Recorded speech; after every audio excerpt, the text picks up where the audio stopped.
Google తల్లి ఎక్కడి నుంచో తీసుకెళ్తుంది గల్లీలో. బెంగళూరు వరకు లేకపోతే చెన్నై వరకు మధ్యలో అక్కడ ఏమైనా ట్రాఫిక్ అది ఏమైనా ఉంది ఏం కనపడతలే మరి ఎందుకు. సరే ఆమె ఎట్లా చెప్తే అట్లా ఫాలో అవుదాం. ఓకే, నేను ఒక సబ్జెక్ట్ మీద మాట్లాడదలుచుకున్నాను.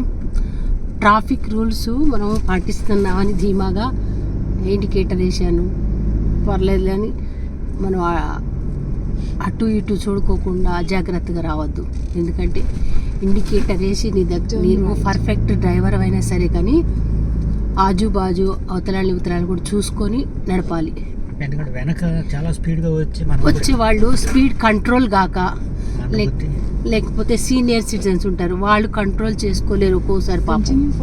ఎందుకంటే వెనక వాళ్ళు మిస్సెస్ కానీ వాళ్ళు ఏమైనా తీసుకుంటారా, వాళ్ళకి నొప్పులు కాళ్ళు నొప్పులు అవి ఏదో ఉంటాయి కదా, అది అట్లాంటి వాళ్ళని అవన్నీ కూడా చిన్న పిల్లలు వాళ్ళకి తెలియక ఏదో డ్రగ్స్ తీసుకోను లేకపోతే అదే ఏజ్తో కొంత పిల్లలకి చిన్నతనం కదా దాంతో కానీ అలాంటి వాళ్ళని మనం కూడా చాలా జాగ్రత్తగా చూసుకోవాలి.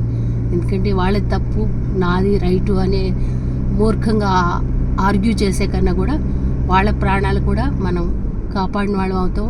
చాలా జాగ్రత్తగా వాళ్ళని కూడా చూసుకుంటూ సేవ్ చేయాలని నా మనవి.